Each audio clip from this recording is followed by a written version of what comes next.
Alright guys, welcome in to Zeroween. Thank you for everybody who's been watching the videos so far this month or stopping by the streams. I appreciate it. I'm going to show you guys some underrated horror games I think deserve a little more attention. We all know about the Resident Evils, the Silent Hills, the Left 4 Dead, so you guys know I love Alan Wake. What about some other horror titles? Pretty much, I think all of these I have streamed now. So if you want to see any of these games, they are up on my channel. You just have to search for that playlist.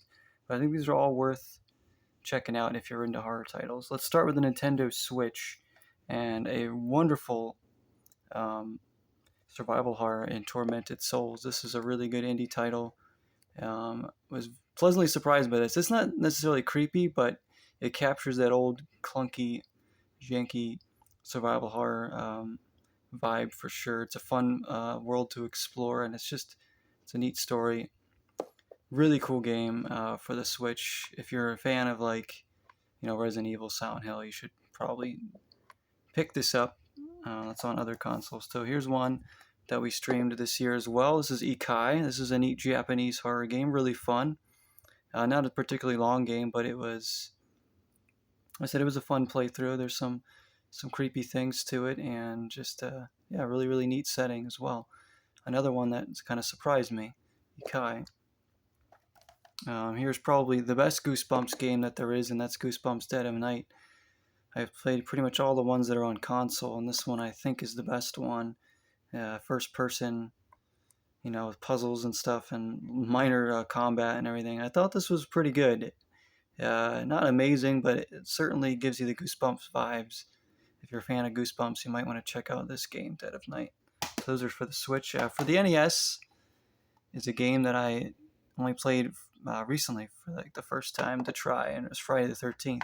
I know this game gets a bad rap. I know the AVGN episode. I know people say this is a bad game, but I kind of enjoyed it. It's hard, it's kind of confusing for sure, but the more I played it, the more I kind of got into it, and I quite enjoy it. It's still a pretty cheap game too if you're looking for a horror game for your NES. Just be warned, it's pretty tough, but it's atmospheric for NES. Next up is my favorite console, Dreamcast. We have Nightmare Creatures 2, which if you're familiar with the channel, you guys know I talk about this game all the time as well. This is a fantastic horror game, atmospheric kind of action platformer. So good. Elements of survival horror too, by Konami. I cannot speak highly enough of this game. I've recommended it before. I'm going to do it again. It's such a good game. It was also released on the PS1, I believe. So good. Also for the Dreamcast, another one we played earlier this year, and another good surprise was Alone in the Dark: The New Nightmare. This one really has one of the best atmospheres of any horror game I've played. The graphics are amazing. Is it creepy? Somewhat. I guess the atmosphere is. The monsters themselves aren't that creepy, but the gameplay is awesome, so make sure you check that out. Next up we have for the Series X, a game we did this Zeroween, and that's The Medium. This is as close to a Silent Hill game as you'll get these days as far as newer games. Bloober Team did this one. Of course, they'll be working on one of the new Silent Hill games coming out. A really, really good story. Its graphics are amazing.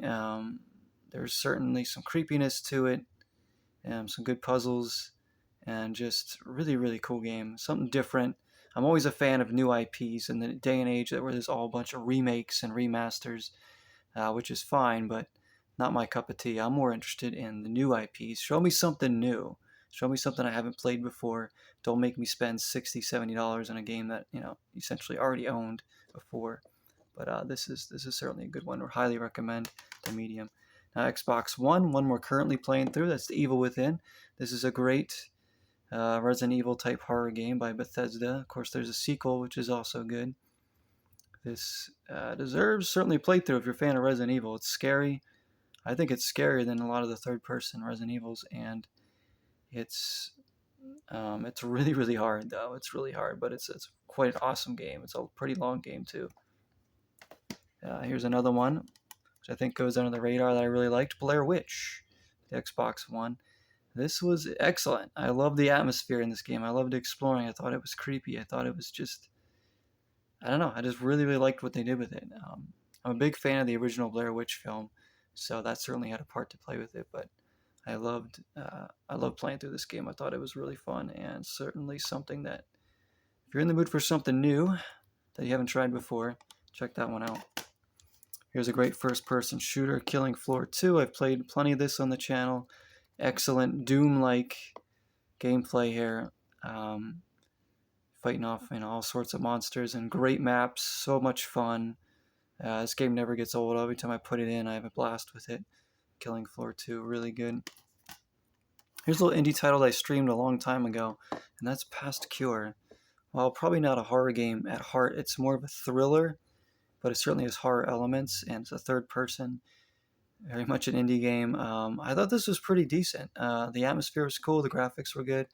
Gameplay was a little janky, of course, so it kind of felt like you're playing like a PS2 title or something, or Xbox 360. And there were a few annoying parts, but other than that, it's certainly worth the play. I don't know how much. This is probably a really cheap game now, so if you haven't checked it out, check out this game, Past Cure. It's really, really neat. A lot of cool combat, too, in that game. Here's another one that certainly needs more limelight, The Sinking City. This is a little bit of jank, but a wonderful world to explore. It's an open world, Lovecraftian horror game, and it's detective solving. Think of like L.A. Noire as a horror game, pretty much. There's combat, there's detective solving, there's collectibles around, and plenty of people to interact with, and places to go. There's different outfits you can get. This game was awesome. I thought it was quite impressive. Never really played an open world horror game before. So certainly check this one out if you haven't yet. If you're a fan of Lovecraft type horror, this one is definitely it will be your cup of tea. Now we have one that I did stream before. Plenty of jank in Monster Madness Battle for Suburbia, of course. South Peak Games for the Xbox 360. This game is frustrating, it's janky, but it's so fun. It is so fun. This is a great game, multiplayer co-op, with couch co-op with friends or brothers or sisters, whatever, your boyfriend, your girlfriend, whoever. This is a great co-op game. It's so fun to play. It's hard to play through by yourself, but if you play with other people, you're gonna have a blast. It's a dungeon crawler, kind of like the Hunter games, which I really, really like, and it's certainly has humor to it. A lot of different monsters you fight in this game, and there's some cool level design, cool characters. Yeah, certainly under the radar game there, as Jason Voorhees is getting tired here. There you go. Stay. Just two more to show you. On the GameCube, the aforementioned Hunter the Reckoning. I've also streamed this. I love this series. This one is so good. This is the first one in the series for the GameCube. Another good co-op game. And this is dungeon crawling at its absolute best. If you want a horror one, yeah, you can do the Diablo ones, which are nice, but this one is it's really, really good. And really cool powers, really cool setting. And the story kind of intertwines throughout the three games. Still got to stream the third one.